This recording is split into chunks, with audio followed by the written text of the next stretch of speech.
Good morning, everyone. This is Billy from Bookstore Romance Day, and welcome to our spotlight on graphic novel romance, especially to those of you on the U.S. West Coast, because I know it's very early. I am in Oregon, so I sympathize. Um, I'm going to be turning this over to Jessica in just a moment, but I wanted to thank all of you for being here. Let you know the Q&A is open, so if you have any questions, please put them in the Q&A and not in the chat. They're going to get lost in the chat. Thank you to all of our Bookstore Romance Day sponsors who help to make sure that we can do events like this and keep them free for people to attend. And with that being said, let's get to it. Take it away, Jessica. Thank you, Billy. Hello, everyone. Happy early Wednesday morning to those of us who are on the American West Coast. Happy Wednesday, maybe even Thursday. I don't know how time works. To the folks hanging out with us here in the panel. I am Jessica Pryde. I am a professional book person in Tucson, Arizona. I am the founder and owner of Why Choose, a romance bookstore, which is currently only in pop-up mode, but we're going online pretty soon. Check us out at whychoosetucson.com. I am here with some really awesome graphic novel creators, and they are going to be answering some fun and slightly less fun questions for us today. And like Billy mentioned, if you have any questions as we're going along, please drop them in the Q&A, and we're going to get started. So first, I would like our panelists to use their own words to introduce themselves to you if you are unfamiliar with them. We're going to start with Jeremy Whitley. Hey, my name is Jeremy Whitley. I am a comic book writer, as well as writing a lot of other things. I do not draw, unlike most of the people on this panel. Um, I am I started in comics probably around 15 years ago with a creator-owned series that I made called Princeless. I have since worked for IDW and Hasbro doing a lot of My Little Pony stuff. I've worked for Marvel doing a variety of things, including The Unstoppable Wasp. I've been sort of all over the place, but most recently I wrote, I think the thing most relevant to this panel, uh, Navigating with You, which is a queer YA romance, which I wrote for Mad Cave's Maverick imprint, which does their all their YA books. Welcome, Jeremy. Thank Love you. Priceless. Love navigating with you. And I'm going counterclockwise around my screen. I have no idea if yours are different. So let's say hi to Sarah, aka SW Searle. Hello, I'm Sarah, and I have been making comics since I mean, a little kid. So if we're counting all of that, we're going on like 30 years of making comics, which is pretty cool. Uh, and yeah, I'm originally from the States, but right now I live in Australia, in Western Australia. So it's 10 p.m. here. I'm amazed that you were able to find a time that worked for everyone, considering we're in such different places. Um, but I've been making comics for a long time. I do both trade published comics, so like I've got like this is my most recent graphic novel from First Second, which is like a vampire YA romance thing. Also has diabetes stuff. But I also do strictly for adults only books. Like this is one of my romances, Patience and Esther, which is a spicy Edwardian romance, and a bunch of other things. But I'm a little sleepy and I'd like to hear from other people, so I'm going to let the next person go. Oh, thank you, Sarah. Let's move on to Trung. Hi, my name is Trung Nguyen, and I am a writer and an artist. I usually call myself a cartoonist if I'm in mixed company because that encompasses everything. I've been doing comics, I think, literally for only the past Yeah, I've been doing it for the past decade or so, about a dozen years professionally. And yeah, no, I'm really excited to have this discussion. I recently put out a graphic novel called Angelica and the Bear Prince, which is more straightforwardly a romance. I've done shorter romance comics before. One of my very first published romances was with Rosie Press at the time, and now it's with Oni Press. I did a Beauty and the Beast retelling with writer Marguerite Bennett. And I'll be doing some Valentine's Day specials for DC Comics real soon. So I've been doing work kind of all over the place in various lengths and various platforms, but my love is in graphic novels, and I am working on another romance graphic novel as we speak. So thank you so much for having me. Thank you. And last but not least, we have Harry Connor. Hello, I'm an author and illustrator, which I usually say because I do illustrated books as well as graphic novels, but comics has been my main thing for maybe a decade. I started in webcomics, so a lot of people maybe know me from Finding Home, which is a very, very slow burn webcomic that I finished a few years ago. And since then, I've been doing more stuff with publishers. So I'll just show you. This is the US cover of I Shall Never Fall in Love, which is like a queer Regency romance. And I guess this isn't a graphic novel. It's got pictures in it. And I do like choose your own books. So this is like a choose your own romance, kind of a dating sim in a gothic novel vibe. And I'm in the middle of another like trans historical romance, which is sold as YA at the moment. Thank you all. We greatly appreciate you being here, and I know folks in the comments are already looking forward to checking out some of your work.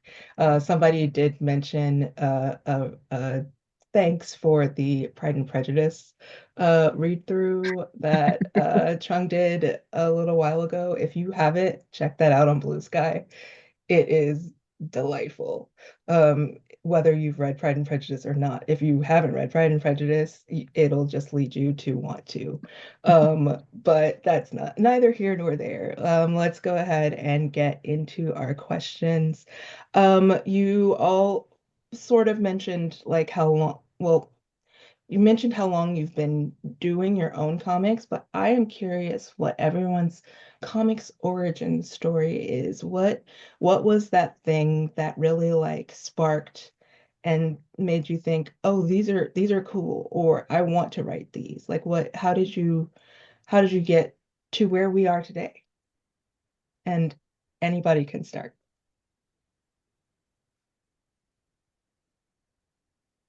My sound is already on, so I'll jump in. I have had a pretty non-traditional path through. Well, I mean, I think everybody's path through comics is non-traditional because everybody does it very, very differently. But mine was when I was in college, I was about to graduate, and I was afraid that my graduation status was in danger because I had lost an internship that I worked really hard to get. And so my career path at the time, which was art history, was sort of sidelined, and I was like, oh, okay, this path is closed to me. What do I do? And sort of not even as not super intentionally, I started posting cartoons and illustrations on the internet and started making friends with editors, like just kind of being a fanboy. And then over the course of a few years, I started kind of collaborating with people, which then dovetailed into doing shorter professional works, and it was still very much like a side hobby for a long time. And then I just sort of decided about 5 or 6 years into kind of doing this that I wanted to do my own work. And so I got myself an agent and I wrote my first graphic novel, The Magic Fish. And I'd never written a work of fiction before. And so I always like to tell people that that one is structured like the only thing that I knew how to write at the time, which was an essay, because it starts with a thesis statement and then there are three supporting arguments. And then I reiterate the statement at the end of it again with a twist. I've learned how to craft narratives like arguments from that experience, and now I'm sort of exploring more kind of traditional modes of storytelling, traditional structures, and so I'm combining my interests in visual storytelling, in art history, and in the rom-com. I've grown up really loving them, so I'm starting to work in that direction right now. I think I'm similar to Sarah, where I've been reading and making comics since I was really young. This is maybe a really British answer, but I kind of grew up reading like the Beano and Tintin and stuff. And I don't think graphic novels, I didn't really know they were a thing. They kind of maybe weren't in traditional publishing until I was a teenager. And when I kind of found out you could make a book-length comic, I was like, well, that's what I want to do. Obviously, that's what I want to do. And I used to make like hundreds of pages long comics, romance comics that I would like pass around class. So when I got a bit older, I feel like webcomics was the most obvious next thing. I just was like making things and wanted to show someone. But I also think that when I was young, I was interested in comics, but I felt very unwelcome in like comic book shops. They were definitely unwelcoming to me as someone who like came across as like a girl. And whereas like webcomics was maybe the first place that I saw a lot of queer identities that I related to. So I think it also felt like that's something that I could do. And I think I was like excited and but maybe surprised almost that both graphic novels and more like queer romances were things that big publishers started picking up like while I was still making comics along the way. So it was very exciting to kind of get to start working with publishers. But actually, when I was really young, I was like, that's never going to happen. That's like impossible. So it's been kind of an interesting journey.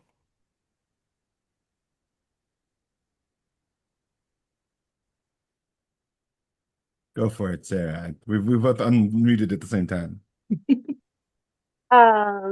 So I've yeah been into comics for a very long time. I remember in the 90s, there was it like the Disney Adventures magazine that had like a tiny section of comics in the middle, and I could get them Mhm. at the grocery store. I love those, and like my stepdad at the time had a whole bunch of comics from like the 70s through the 90s, like just like floppy issues, like in these big storage boxes in the garage. So I'd go through those, even though I was definitely too young for them. I was just like, Conan the Barbarian knows what's up. I'm 12 and totally understand what all of this is. Um, and I also discovered the Sailor Moon manga was originally published in like floppy issues, like Big Two comics in like was it the very late 90s or the very early 2000s. And I remember finding those. Sometimes I would have to, so I grew up in Maine, and sometimes I would have to go all the way to Boston to find these issues. And I would get like scattered issues of these different manga series, including Sailor Moon, but also some other things. And they're in my mom's storage right now, and I'm going to visit her later this year. And I'm like, how do I bring these with me to Australia? They're just so precious and strange in that format. Um, yeah, so like I kept finding things like when once I got to Sailor Moon, it was like, oh, someone makes comics about like things like romance being important and friendship being important and all these things that I hadn't seen be the focus of comics before, which was great. And then I was really lucky that in my freshman year of high school, the local library was running a teen book club, and they were doing like a special series of sessions on graphic novels. So that's how I got this was like 2001 or 2002. And I got introduced to Mouse and Persepolis and some other things that way. And at that point, I was just like, this is my future. I have Mm. to do this or I'll die. And I started making, I was really lucky that my local comic shop in Portland, Maine was really welcoming and lovely. And when I told them that I wanted to make comics when I was like 15, they were like, you do that. We will sell it if you make them. And I was like, what? And then I like I convinced a science teacher in high school to let me do like a self-designed science class where I used the school's offset lithography printing press to make my silly little comics, and then I would like write up a big report on how offset lithography works, like with like the photo, like whatever, making the printing plates and then like processing them. And they let me do that, and like the fact that I got to do all of that is just amazing. Like this little town in Maine just had all these people who were just like, sure, you can do that. Like, that's amazing. So I think I was extremely lucky, and I just have met more wonderful people as I go and that have encouraged me, and I just never stopped. Oh man, hat tip to supportive teachers, supportive science teachers, Absolutely. man. Yeah. So as for me, I was sort of born into nerdy stuff. Like my dad is a big nerd. He is a history teacher, but is also just like most history teachers, a huge nerd for any sort of like fictional historical stuff. And he was a big Tolkien nerd growing up and was really into comics and stuff as well. So sort of introduced me into that. And I think, unfortunately, I was born in California where we had like a local shop up in the Bay Area that we would go to all the time. And then we moved to Western North Carolina where there was no like local shop near us and nowhere I could get like comics regularly. And this is still the 90s where, our local library wasn't carrying graphic novels and neither were any of the uh, big box stores, which was the only place to buy anything around there. Um, so I sort of fell out of comics until, I went to school at the University of North Carolina for creative writing and English. And I got out of that and took the normal, I think, comics career path of then getting a job working at Blockbuster, where I proceeded to not write anything for a while, but was like around the corner from the comics shop, and the comics guys would come in to rent movies to watch while they were just sitting around at the front desk of the store, not helping people. So uh, I at some point we got in a conversation about um my wife at the time girlfriend's favorite thing in the world, which is Buffy the Vampire Slayer, and they had just started doing the new like Dark Horse series of Buffy the Vampire Slayer comics that picked up from the end of the show. And so they were like, "Oh yeah, you should come pick those up." And um read a couple of those, started reading X-Men again, which was sort of like my original comics drug of choice. But then like I think I read uh the second or third arc of that Buffy the Vampire Slayer series. And it was written by a guy whose work I'd never read named Brian K. Vaughan. And the comics guy, to his credit, is like, oh yeah, if you like this, you should check out this book, Why the Last Man, that he has coming out right now. And I think I had never realized sort of what you could do with comics beyond, the stuff that I'd grown up with. And I was like, oh, this is something you can get away with because like Why the Last Man is, you know, uh it has some gender stuff that's aged questionably just because of the time it came out, but has a lot of like it has a lot of queerness in it. It has a lot of uh these sort of like different types of things, including romance that I hadn't seen in comics. And I just sort of had stumbled across this and I was like, oh, I could do this. Like I want to write, and this is like comics is a thing that I've always loved. And so like maybe I could just write for comics because Brian K. Vaughan doesn't draw, so I don't have to be able to draw. And sort of inadvertently stumbled into doing comics by, making friends who were artists and starting out working on our own little self-published comics that we spent more money to make than we ever made off of them. But that eventually led to me making the first issue of Princeless. That was the first thing I had that was sort of like published in any scale. Okay. Will we ever be able to get Princess again? We're trying. Okay. It's an issue with our former publisher who is now more or less disbanded, but there's just one guy holding it all up. Well, I'm sending vibes to that one guy holding it all up that we can share the love of Princeless with a new generation of people. I Um, would love that. yeah, because I will briefly share because this isn't about me. This is about the creators that as someone who probably read Treasure Island and Swiss Family Robinson as comics instead of books, and then didn't read anything comics related until after grad school in DC in the early 2010s. I had a friend who worked at the comic store in Union Station in DC, and I would go hang out with her, and she would be like, "Hey, you want to read any of these things?" And I'm like, "Sure, tell me what to read." And she got me reading Y the Last Man and Saga and a lot of that stuff, and then I just sort of devolved into all of the things. So Is that Phantom Comics in DC? yeah, One yeah. of my favorite shops. Shout out to Phantom Comics. They're Shout out to great. Fan of Comics. Shout out to Abby for getting me into comics and keeping me going for 15 years.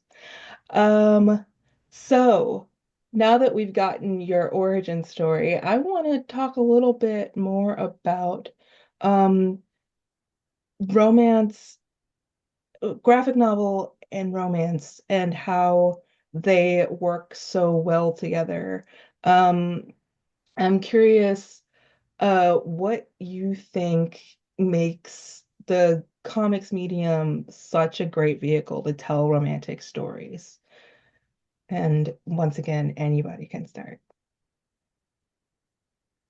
I, I kind of think that there is a lot about emotional storytelling that is done so well in comics. I almost don't think that I'm really biased, but maybe like action is not for me. I think like the number one thing that comics can do, there's so much that you can kind of go straight into like someone's fantasies internally. There's so much you can see like in an instant just by looking at the page when something is visual. So like the characters' body language with each other. Like if one of them really likes the other but is pretending not to or whatever, you can often kind of get that in an instant if it's a really gestural drawing. And I also think there's so much that I don't know, like in maybe it's in like shoujo or more like experimental comics, you see a lot where the shape language or really expressive like mark making or color or whatever like behind the character's head or how they're lit or how they're even if they're drawn in a really different line style can like really show you that this is like a huge moment like for the characters. I've got there's like a scene in the graphic novel I'm doing at the moment which is like two characters who haven't seen each other in a long time like kind of see each other across like a crowded room, and it's so exciting for me to be able to like draw the rest of the crowd much lower contrast, like much more indistinct, so that you really like feel that moment of like there's something like really like happening here. And I think there's so much that it's not simple to like verbalize, um, that can come across so strongly visually, but kind of like unlike a film or something, the reader can have time to like linger over it if they want to. Um, I'm just a big fan of like the different tools that are specific to the medium, like being able to break out of the panels, like total blank background or something big happening on a page turn. And I think all of that lends itself really well to like emotional storytelling, which works so well for romance. Yeah, I think for me, I've worked in comics so long that I think starting to do more prose stuff again, I think I'm really starting to recognize the things that like comics is really good at because having to describe uh romantic scenes, romantic moments in prose is so much harder. It feels so much tropier than like just showing it in comics and having these moments of connection, even if they are, a little exaggerated. You don't have to get really sweaty with metaphors. You can just sort of like show what it is that people are feeling, show sort of the dramatic way of, and that you it's a lot different to say and everybody else disappeared than as Harry was saying, like that sort of low contrast where everybody else is uh completely gone, who just sort of faded into the background. And I think mirrors much more easily the way people feel and the way people experience things with sort of the visual storytelling of comics than what you can really approximate with prose.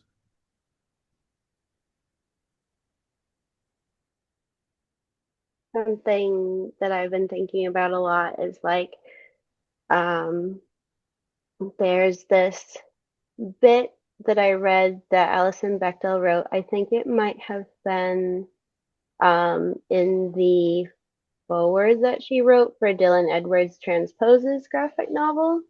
But like as someone who like just to describe my comics practice, I've made a few YA books and younger reader books, but mostly I make comics for adults, mostly spicy comics.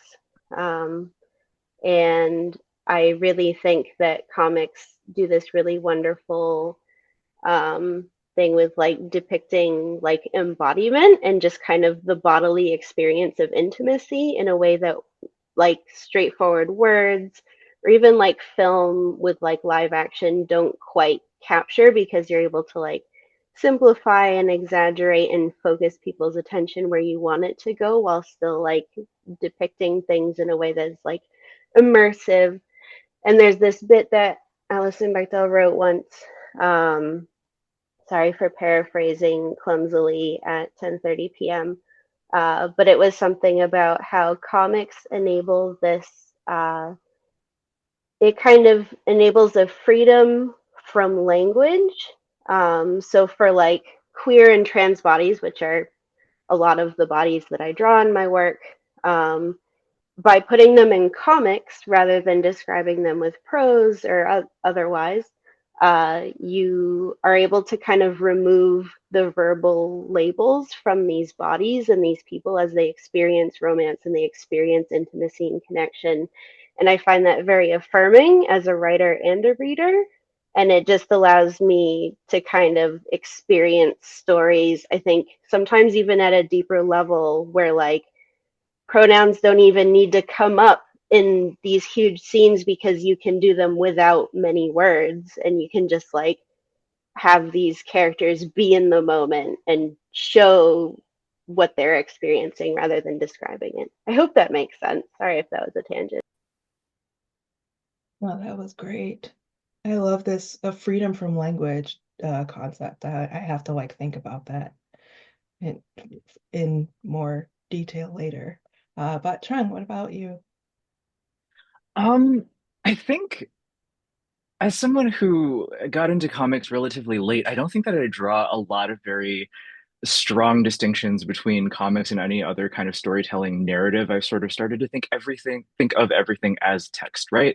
So comics, as someone who both writes and draws, it's just that the vocabulary that you use is different. Everyone knows how to read images, and the way that we use comics in the book form requires that we develop dynamically our own grammar for what each image means. And so comics does this really fantastic job of giving the reader the opportunity to read different kinds of tension in ways that are immediate, that prose doesn't allow you to do quite so well. Like you can observe a character saying something, but then you can also observe that character doing things and what they are thinking and the environment around them pretty quickly. And so you notice tensions a lot faster. And I think that lends itself to romance storytelling in a really wonderful way.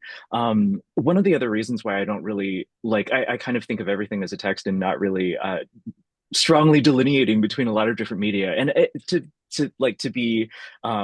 be clear, I think it's important to be able to delineate between all of these different forms of storytelling because they each have their own strengths. And I love the book form because it requires constant permission, right? Like you can, like if you are not ready for something, you can put it down and you can pick it back up whenever, and it is there for you. And so you have a sense of control over your relationship with the text and also the sense of timing inside of those pages as well. And the artist and the writer can do so much to sort of nudge you in certain directions, but you can linger in certain parts of comics in ways that you don't really have an opportunity to do with something a little bit more, something that, you know, like trods along without your immediate pushback, like film or theater or something like that. And more broadly, I think like with comics and romance, they've always had this sort of relationship with genre fiction, like with pulp. Like we think about like the category romance and its origins within the industry, and that kind of like many people would argue has its roots in The Sheik with E.M. Hull in 1919, and the way that that became adapted into a movie 2 years later and blew up Rudy Valentino's career. Like that being the origin of like contemporary fan culture and the studio system, and also its relationship between the romance novel and film, is so fascinating. And the way that film and comic books have this relationship with one another, that's really obvious if you read like noir comics, if you see like The Spirit, and you start to notice like, oh, like all of these dames look like Lauren Bacall because everyone was watching, like they were watching, like the Maltese Falcon and The Big Sleep and like all, and so the visual language that's borrowed from all of these things kind of come from books and genre fiction in this way. And then by the 1960s, you have like in 50s, you've got like Archie comics becoming very popular. And so you always have this like kind of romance and as being a part of genre fiction in this kind of very specific way, like it stands alongside like horror and fantasy and science fiction. And that we've sort of moved away from kind of conflating those things is very interesting. But I love that comics has always had its roots in these kind of specific modes of storytelling, and they all have this really beautiful intertwining history. But that was we're gonna have to talk at length later because wow. Also, if anybody has never picked up, well, probably not picked up, but like gone in search online of like the golden age romance comics, they are gold. They are seriously gold. Um, as Billy mentioned in the chat, just want to take a quick reminder, if you have any questions that are coming up, please feel free to drop them in the Q&A. If you don't have any questions, start pondering because we've got a couple more of my questions and then I'm going to open the floor to you all. But what you all have been talking about has inspired another question that unfortunately just came up to me, so you probably don't have anything close to a prepared answer. And I don't even know if there is an answer that you all can have, but especially for the three of you who are primarily all around creators. You do the writing, you do the art and all of that. I have a question about information. Um, there are times when I pick up a graphic novel and there's so much information in each panel that I'm trying to take in that my brain has literally shut down. Like I was reading the Parable of the Sower graphic novel, which is amazing. It's brilliant, but I kept falling asleep like every 10 pages because each panel had like so much information that I had to take in and carry through into my brain that it was just like, I'm overwhelmed. How do you sort of make sure that you're presenting a balanced uh, story in a way with all of these things that you're conveying through your images, and everything else that you're telling with all of the words, the people in the foreground, the people in the background, the every prop, because every piece of a comic's image is important. How are you doing that so that we're not all just like shutting down, but like carrying through the way that we would if we were reading prose? I have never gotten that question before, and that is a really, really wonderful question because I'm someone. So in the Magic Fish, the back matter has a lot of like, oh, here are all of the visual references that I include in the comic, right? And there are a lot of like really specific things, and because I don't describe them via words on the page, I don't expect people to be able to pick up on those references or whatever. And so like I'll include them later, or if you're a huge nerd, you might be like, oh, like I recognize where that composition comes from, or I recognize where those specific like clothes come from, or whatever. I'm a big believer because I also tend to make comics for younger readers that everyone deserves something beautiful and thoughtful. And so I'm going to put as much stuff in it as I want to, because I think that if they don't pick up on it at first, they can pick up on it later. And it's not something that I require of readers. I think my favorite thing about comics is that it lends itself to rereadability in a way that a lot of other books don't necessarily have.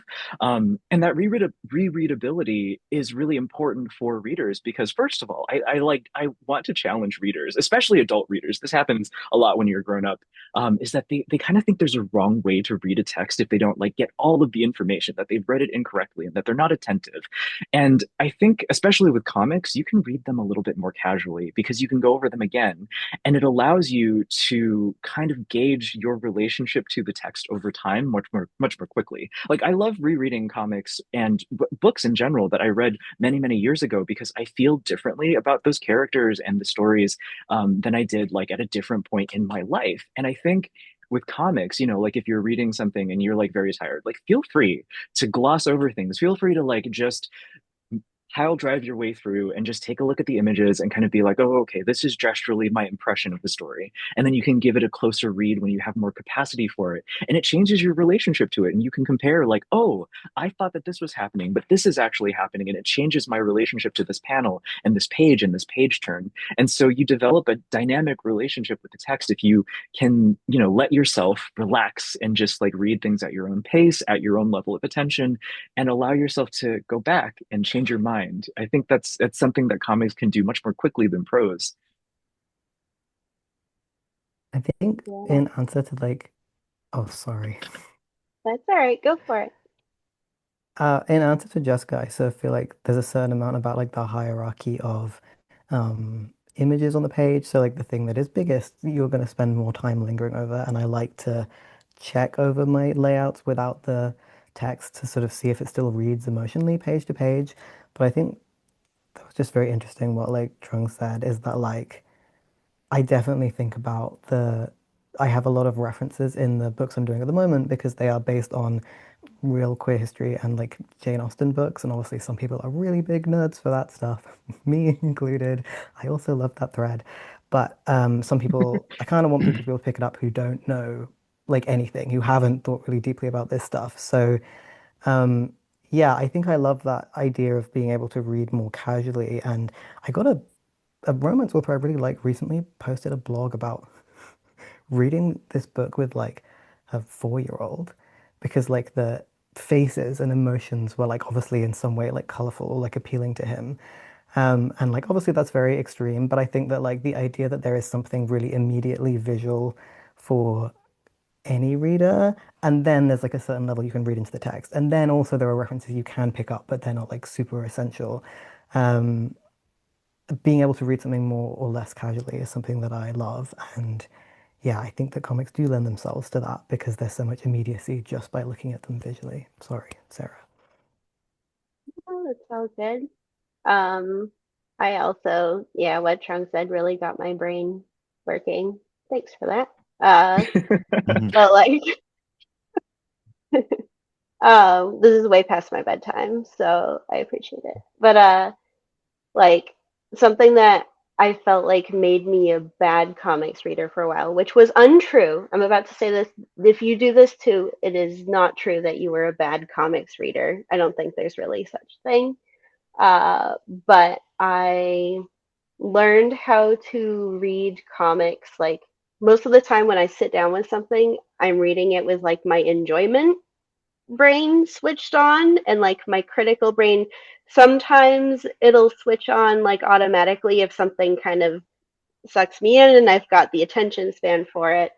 But I really have learned to just allow myself to be swept up in a story and not overthink it and not worry about missing little bits of information because I just want to be, yeah, like swept up in a story. And it's a really lovely feeling. But then it does have that rereadability where I go back to it later, like, oh, I enjoyed this. I think I would enjoy it more if I spent more time with it. And then I see more details. But as far as like choosing what kind of detail to put in my own work, I guess like something that I think is happening with a lot of people of kind of my generation of storytellers. Like I've read both Trung's and Harry's work, and I think I've seen a bit of it in yours as well. Is like there's kind of now that manga has become more popular, and also I think I see a bit of this in like some Franco-Belgian comics. So I'm not sure if that's brought in from manga influence as well, but there's like because you have like I remember being really young and trying to read Watchmen at the same time as I had options like Sailor Moon, and I really struggled to focus on Watchmen, and I had to get a little older and have more of an attention span to really appreciate it the way that I wanted to. But something with Sailor Moon is like, from that one, I learned like, okay, like how do I focus the entire focus of like this multi-panel page on like one facial expression that like has everything I need to say about like this character's interiority in the moment, and then kind of like, I don't know, I say this with so much affection. In Sailor Moon, like reading the manga now kind of feels fever dreamy. Like there's so little like, there aren't many establishing shots of the environment, which is something that I've learned from like reading things like Watchmen, reading things like Conan the Barbarian, reading Disney comics. Like you get the establishing shot, so you get the context of the scene. But then from stuff like Sailor Moon and shoujo manga, I've learned how to then prioritize the characters' interactions and their chemistry and dynamic and like kind of their emotional journey of the moment, and let the scenery kind of drop away and bring in the fuzzy bubbles and the sparkles and kind of like let them exist in the moment like that. And I try to kind of find a balance of those different styles of storytelling. Yeah, I think for my part, being as I'm not the one doing the drawing of these settings and places, I try to include the sort of details that I always look for when I'm reading a comic or even watching a movie. I mean, I think there are a lot of like directors that I love will include things sort of in the background of scenes that like sort of inform things about the characters that they don't really then have to tell you. I think about like Alfonso Cuarón and Gina Prince Bythewood and all these people who do like they'll do establishing shots of rooms and neighborhoods and stuff like that it's like, all right, this tells you information about where you are and who these people are. And I think a lot of the times those are the artists that I'm drawn to working with. I know Cassio, who did the art for Navigating with You, that was something that like in his previous art, I was like, oh, we really get details about like what's in people's rooms, what's in the backgrounds, what's in houses, that you don't just have like soft lines of walls drawn in the background. People have posters on their walls. They have shelves full of knickknacks and the sort of junk of humanity that you you gather as a real person. And I think that goes a long way towards uh, showing the kind of person that your characters are without having to do what ends up being in comics bad writing of, characters just sort of declaring what they're into and what sort of person that they are. Um, so I think I like to throw in sort of like examples of like, hey, this is the kind of stuff that's probably around Nisha's room. I know specifically one of the things, if you look around her room and Navigating with You, there's a girl in red poster on the background behind her bed, and there are a lot of little like anime figurines. She has drawings of like uh the patterns and stuff she's done for cosplays in the background, and you see like the sewing machine is there before she needs to have a sewing machine in the story because it's just sort of part of her life and her background. Mhm. Thank you all for uh, um, giving me lots of things to think about as I continue my reading. I'm going to ask you all one more of my questions for now. Once again, if you are watching and you have any questions, please feel free to drop them in the Q&A. Um, as um, as creators, and since we're talking about romance, I want to know, what is your favorite romantic scene that you've created in any form, preferably something that we can go find. But if it's something that you like did on the internet or did for yourself, that is also acceptable.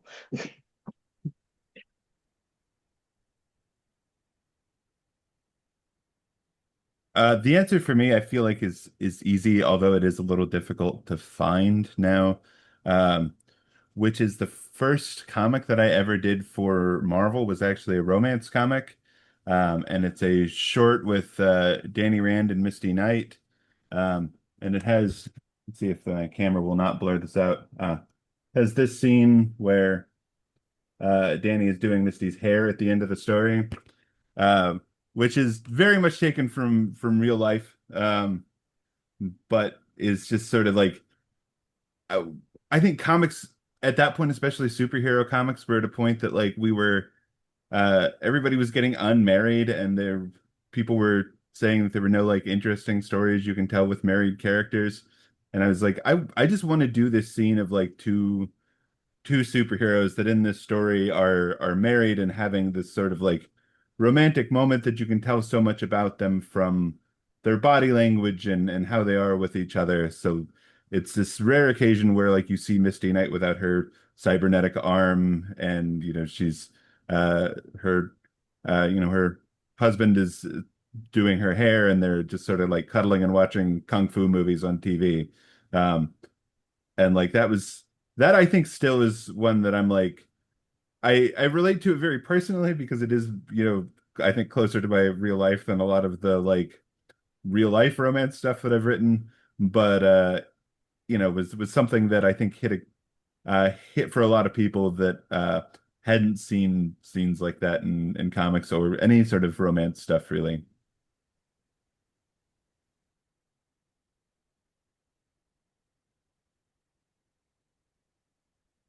I gotta say, if I'm in a comic shop that has like a large selection of used stuff, I will go looking for that one. Still haven't found it, but um someday I will have my own copy because somehow I missed out the first time. And it had a very short run. It was because it was one of many crossovers in the middle of the 2017 Secret Wars, or 20, I don't remember when that was anymore, but the last Neither. big Secret Wars. But yeah, it was a fun one. Um, I don't think I have like a good like single answer, but I do a lot of, by mistake, almost write a lot of very slow burn stuff. Even the books that are only 300 pages, you have to kind of wait to the end for the characters to get together, and there's something really satisfying about like the moment because it feels really big. But actually, the thing that I really enjoy making, which came up maybe more in a webcomic form, is like the almost moments where they don't quite get a moment together. Like there's like or someone is like not really emotionally ready to like quite like confess. They can't quite get there. I just think there's something really human about the kind of like unfulfilled longing. Like that's it for me in romance. So not exactly like I like the bits that make like readers tell me make them cry, but I do think there's something like very satisfying, and often it's like the most extreme emotional moments are when things are like going really badly or they like just like miss. It's like just doesn't quite happen. Um, and I kind of love doing those.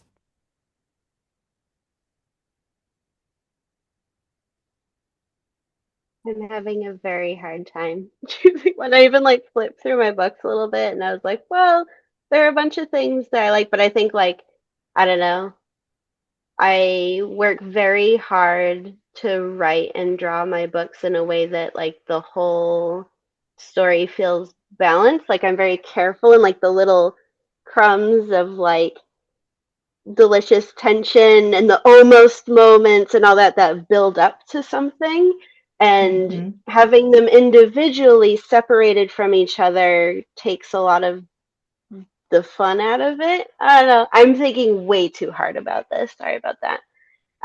But Sorry. yeah, I'm also a big fan of the almost moment. Hmm. Yeah, this is a tough question for me because I don't like what have I done? Because I also did a romance comic for Marvel. It was like one of those like scrolling digital comics. And then I've done, I mean, I guess, oh, you know what? Okay, so this is a little bit of a cheat, but so my first book, The Magic Fish, a mother and son read fairy tales together, and all three of them are variants of the Cinderella story, and so they're all romances in the end. And my favorite one is like, of course, the end. So like spoilers for a book that's 6 years old now, but the mother changes the ending of one of the fairy tales in order to kind of suit her son's needs. And I think that particular romantic scene I really enjoy because it is explicitly queer, and it's also like I like the notion of romance as a bit of a cipher because I think that a lot of romance narratives can tell you a lot about the context and the culture's values and the ideals of what you want love to look like and what that means and what romance can kind of convey about characters' priorities. And I think that that's always really interesting. And so it's not directly a scene of romance, like it is drawn as a scene of romance, but it's more about like what the characters relationship to this romance is. And so it gets a little bit meta, but I like thinking about the ways that characters envision themselves in the world. And so much of the way that we as people kind of envision ourselves in the world is via our relationships with other people. And romance has a lot of weight in a lot of cultures that way. And I always find it interesting to kind of observe that tension. Sorry to jump in, but I think something I find so interesting about historical romance is that a lot of the stories from the past are that thing where like marriage is the reward at the end, right? Like that's like inherently the structure of it because that's what even in like Jane Eyre or something, the happy ending is still like the security of marriage. So I think inherently by writing queer historical romances, it's like, I mean, I'm thinking of like Patience and Esther as well. It's like the characters have to be like breaking out from that structure of society. Like it almost like has to be like about liberation versus kind of assimilation. Um, yeah, so I think that's very interesting about like what it says about society, and I'm very interested in like, and so what does it look like if we're not going with the mainstream societal values? Like what does the love look like outside of that kind of thing? I'm finding this conversation very helpful because I think as someone who also tends to write slow burn, I'm not great at like the big like moments that like, oh, this is like a great flashy page that I can like show to people and be like, this is what my comics are. Don't you want to read them now? Because it's all like so like it's the full package that makes it good when it's like a really good slow Mhm. burn. But this has got me thinking about how to write more, I guess, impactful uh big moments, I suppose, even if they're almost moments. Well, I feel Yeah, like no, I also the really, like, oh, sorry, go ahead. sorry, no, Oh, go ahead. Are you sure? I just meant Oh, well, the yeah, no, characters. Harry, then Trump. oh, I'm so sorry. Okay. The characters doing each other's hair, I think, is a really nice example of like small moments that can feel huge and like visually they're like lovely. So I almost like, I don't think there has to be a big moment even at the end of a slow burn. I think I like, there's something like heartbreaking about it's like something so tiny, but you know it's a big deal. I quite like characters that don't say, there's no like, I love you. Like, I like it being like, no, you just have to be able to tell from the way that they're behaving with each other. So I also think there's like a lot of beauty to thinking like everyone here, like in those small things, like that's enough. I think it doesn't always have to be like splash page, huge thing. Sorry, Trump. No, no, I was just going to say that to your point previously that like the slow burn romance suggests to me that we're interested in what happens around the romance, right? Because we're kind of like observing characters' lives, and so the sense of scale and the sense of weight that a romance has within the context of like your narratives becomes a really important relationship in and of itself, and I think that's really interesting. Like I grew up reading a lot of like I loved Ranma. So Rumiko Takahashi does slow burn in like the most infuriating ways, but I enjoyed it so much, and I think that the priorities that we have now, and I don't know if it's like a generational thing, but I think because I watch a ton of rom-coms, I've seen a lot of grand gestures. I have seen a lot of enormous kind of like flashy moments. And I think the conveyance of romance as something that is like big and theatrical and showy we're sort of moving away from that model and sort of prioritizing romance as like, oh, this is something that's intimate and important. And we build a lot of things around it that doesn't have to be for other people. And I think especially with queer people, like the way that we express romance and the way that we kind of exist in the world and the way that we love each other has gone from being like very, very like subtle to being like, okay, we can like there is some freedom for us to express and be like a little bit more theatrical, but then even within that sort of transition in within the that kind of context, we sort of still have to like prioritize that, oh, this is about us and this is not about anyone else. And so the idea that there's a front stage and a backstage to romance is really challenged by a good slow burn romance, and I love that. Yeah, I've been writing a lot about characters who are on the ace spectrum uh, recently, which I myself am demisexual, so like it's sort of hits in that spectrum. So that's been really interesting to me in writing these stories to be like, all right, I don't think like these grand gesture things necessarily make sense or work in this world, and it doesn't necessarily. I'm sort of ruling out like love at first sight as a thing, right? Like to start off with. And it's like, all right, how do you build this story in sort of a non-conventional way? And I think uh even just talking about, loving yourself and loving who you are. It's the and the same, I think, series that Trung did his story in, I did a Gwenpool story where she is sort of coming to terms with being ace, and it's sort of like her sort of throwing herself into all these like romance situations and being like, all right, like this is clearly a hot person. I can, be in love with this person, and this situation is so romancy. Of course, like this will be the thing that works for me. And then sort of coming to the terms of like actually just listening to your own brain and the things that like work or don't work for you, and not sort of trying to push all those or straight romance conventions on, your story. And uh it's sort of, I think it's really interesting to sort of take away a lot of those parts and pieces and then be like, all right, now how does this character fall in love, or how does this, story work for them? Um, because I think a lot of the times we tend to think of ourselves and the things that have worked or not worked for us as being sort of freak occurrences.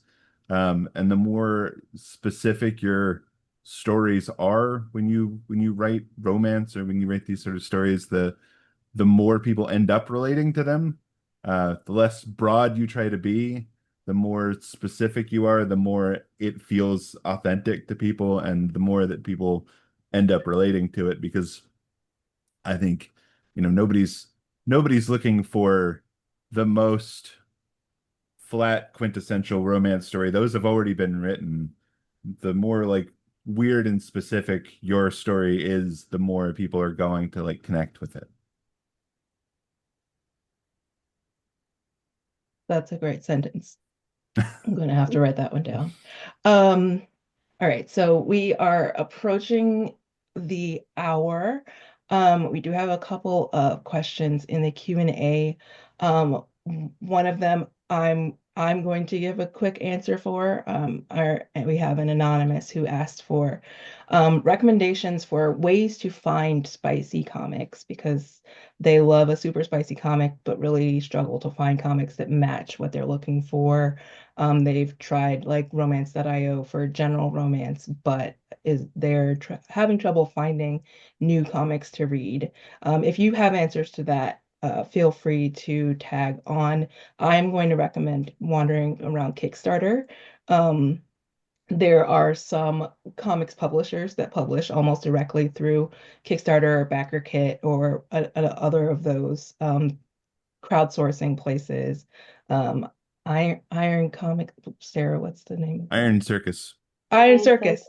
It's like there's an iron and there's a comics, but I can't remember the middle word. Iron Circus, and some of those others that you can find on Kickstarter. But if any of you other creators have recommendations for this person, Sarah.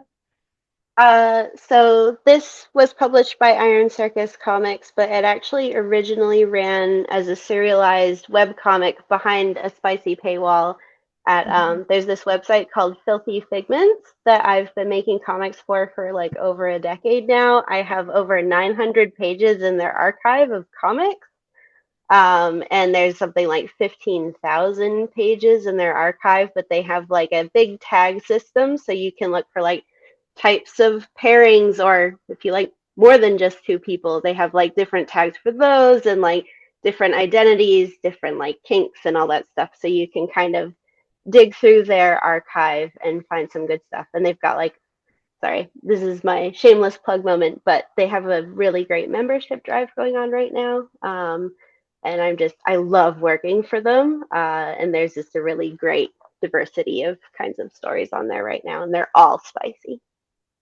I Awesome. So was everybody actually go also to gonna, Filthy Figments. yeah. Sorry, Harry. No, I was also gonna say Filthy Figments, and not quite directly self-promo, but for a lot of like queer 18 plus comics, you should look at Tab Kimpton's anthologies, which are also like run through Kickstarter. I'm in one of them. This is really ridiculous, but I hired a lot of my favorite 18 plus comic artists for this book, and you don't need to buy it to see the list of artists. It's just like on my website, and all of them have little pictures, then you can click through to their like Patreons or see their other work and stuff. So that's like a lot of my very personal, like queer and especially trans favorites for 18 plus comics.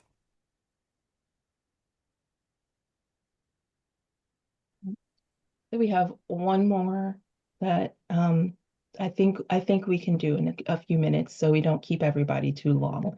But MC Iturralde says, first off, Crohn's comment, y'all are so young.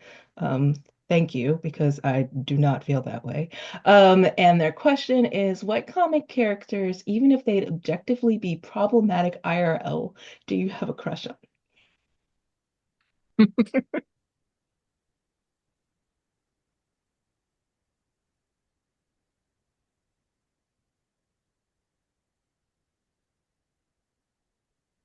I'm going to start out with the Batman that's in Superman Red Sun. I don't know why the Russian side flap hat that he wears when he's trying to find this guy is hilarious, and I think about it all the time. That's my answer.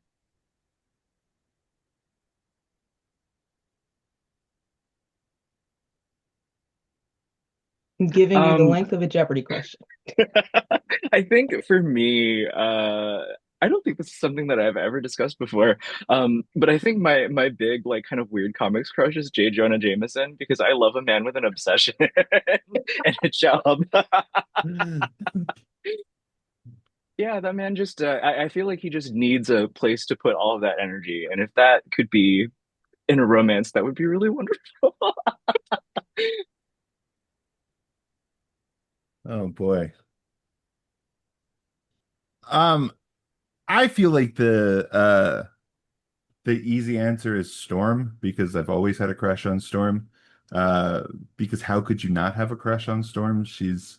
Uh she's beautiful and incredibly powerful, and that's sort of also I grew up with animated series Storms who just declarative and wants to meet you at the monorail. So she's I mean I've that's always been the case, but also I think like having gotten older, I think the surest way to make me angry is to write a character that I have a crush on poorly, Mm. which is why in rereading or in reading for the first time Grant Morrison's new X-Men, I got very upset at how badly Magneto was written because I definitely have a crush on Magneto. Um, and again, like was just terrible in that story. Not my Magneto. Hashtag not my Magneto. I have to change my answer because now my answer is every character in X-Men. Thank you for that.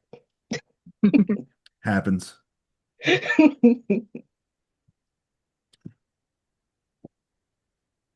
I'm just like not enough of a superhero person to have a good answer. Like I'm already reading romance comics with problematic characters, so I can't answer for you, sorry. That that is perfectly fair. Oh, outside of superheroes, Veronica Lodge's dad is my other one. Hmm. Incredible. Incredible.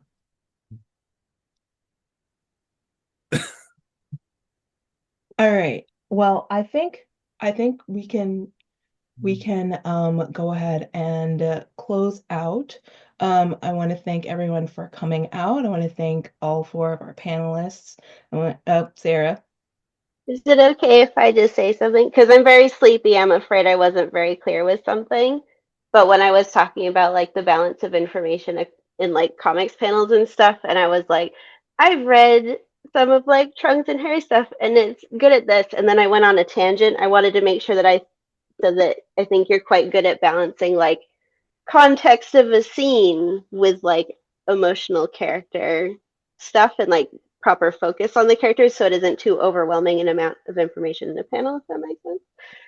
Oh, And sorry, wonderful. Jeremy, I haven't read much of your work, and I also think in pictures and stuff. But yeah, I just wanted to make sure that that's clear so that I don't like go to sleep in like 20 minutes. Like, I hope that I didn't sound like a jerk. Thank you for your patience. Thank you for Am I staying up allowed past your to? bedtime. Yes. I just wanted to chime in and say that like things that already went past is I love the back matter in both of Trung's graphic novels that I've read. I Oh, love thank stuff you. that feels like it's a bit more about like what's going on in the story. I think maybe especially in the age of kind of AI stuff, it's great to see some of that depth. And something I wanted to say is that I have like history sections at the back of my um, graphic novels that people really like, and they're like very inspired by the history bit at the end of Patience and Ass there. I was like read that and was like, this is amazing. There's like so much depth to this. So I just wanted to be like, just be a fan I'm on the so on the honored. call. I It was read very the nice to heck speak out to of your everyone. book as soon as it came out, so I'm honored that, yeah. It's very nice to hear. Thanks. Okay. Okay. Okay. So I'm just going to ask you all for brief final goodbyes where people can find you, what your current or next project is, and anything else you'd like to say to the folks watching from home, work, or other.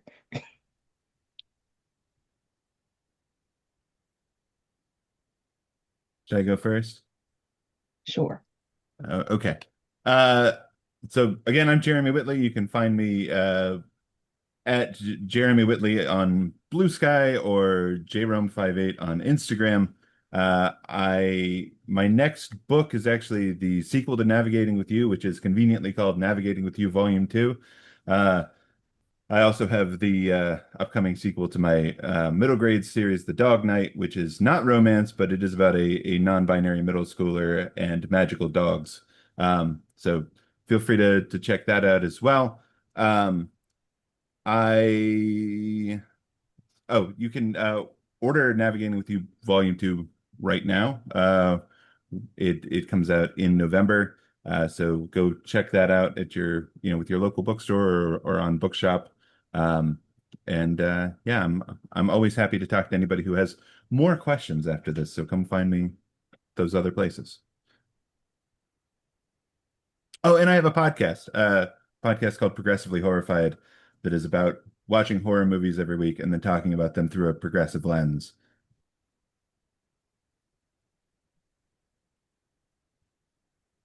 I'll jump in. You can find me on Blue Sky and Instagram and honestly Tumblr at Harry Draws, like HARI. Um, you those have links to my books, which you can go and look at. I'm almost finished in a few months drawing another graphic novel, which is like kind of Persuasion meets Master and Commander if it was trans and about being disabled. And also the main character hated the British Empire. Fair, what a great pitch. What a simple pitch. And Every it's single not out word in for that ages. sentence was amazing. Oh, okay, that's exciting. It's very exciting to me. Yeah, but it's not going to be out for a long time. So you can just go and see what I'm up to and look at pictures I've drawn on social media. You can find me also on Blue Sky and Instagram, and I don't really think anywhere else. I don't post that much elsewhere. But I'm just at Trungles in most places. And I My latest book is Angelica and the Bear Prince. And marketing people at Random House will be so happy that I remembered to mention that. It came out in last fall, and it is getting an Italian edition that I will be touring around for this fall. A What else? Yeah, no, you can find me around on the internet reading books and I guess having big feelings about it. Oh, right. The book that I'm working on right now. I'm signed on to do three more books with Random House Graphic. I've literally not talked about this anywhere else before. But the book that I'm currently writing and then will start drawing is the pitch was that it is sort of loosely inspired by Anita Luce's 1920s book, Gentlemen Prefer Blondes. So it'll be a queer romance kind of loosely based on that very, very mean book that was adapted into a movie in the 50s. So fun. Look forward to it. I'm really bad at posting on social media these days. I'm technically on Blue Sky and Instagram when I remember to be. But I'm pretty good at updating my website when there's new stuff to actually read. Though I just said that, and I don't think I've put my latest thing that I'm about to mention on there, but I just started a new series to run on Filthy Figments called Moth and Cat, which is a spicy romance. And I'm very excited about that one. It has a cat boy in it, in case you can't tell from the title. And I'm also working on a PhD in making comics, which is something that I haven't talked about much online yet. But part of that is making a big chunk of ambitious comic, which will be the start of what is pretty much like a fantasy romance epic sort of thing. So I'm pretty excited about that, and I'm hoping that I can share more information about that soon. And I'm also just want to say that I had fun talking to you all, and I'm looking forward to reading more of all of your work. And thank you for your patience, Jessica, when I interrupted you a bit ago. And thank you no. for running the session. Thank you. Thank you all for all of your words. I've learned so much today, and I am looking forward to exploring more of each of your work.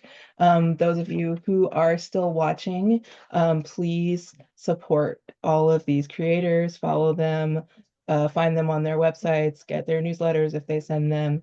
And somewhere earlier in the chat, there is a bookshop.org list where you can get their books. I might need to add a couple of titles that I forgot to add in a couple of hours, but you can find them and they're all great. So thank you again. Thank you all. Sarah, have a great night. Everyone else, have a great rest of your day. And make sure that you are exploring Bookstore Romance Day stuff for the rest of the week, and especially on Saturday when places everywhere will be celebrating.